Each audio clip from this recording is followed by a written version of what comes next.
लग्नानंतर होईलच प्रेम या मालिकेच्या आजच्या भागामध्ये प्रेक्षकांना आपण पाहतो की देशमुखांच्या घरामध्ये आता कौटुंबिक एकत्र येऊन बैठक जमलेली आहे. सगळेजण निवांतपणे गप्पा मारत असतात.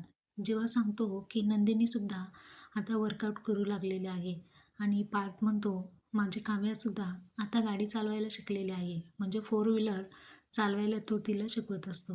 इकडे जीवा नंदिनीच्या वर्कआउटसाठी तिला थोडाही वेळ देत नाही, परंतु बिचारी नंदिनी वर्कआउट करून खूप दमलेली असते. जीवा चिडतो आणि निघून जातो. तर पार्थ हा काव्याला गाडी शिकवण्यासाठी घाई करत असतो. काव्या म्हणते तुम्ही व्हा ना पुढे, मी आले झुमके घालून. पार्थ म्हणतो गाडीमध्ये AC आहे आणि तुम्ही सनस्क्रीन झुमके काय चालवलंय. तर काव्या म्हणते तुम्हाला आवडतात ना म्हणून मी घालते. इकडे मानिनीला समजतं की जेव्हा खूप वर्कआउट करून घेतोय आणि नंदिनी दमलेली आहे. तर रम्या काव्याला निगेटिव्ह बनवते गाडी चालवण्या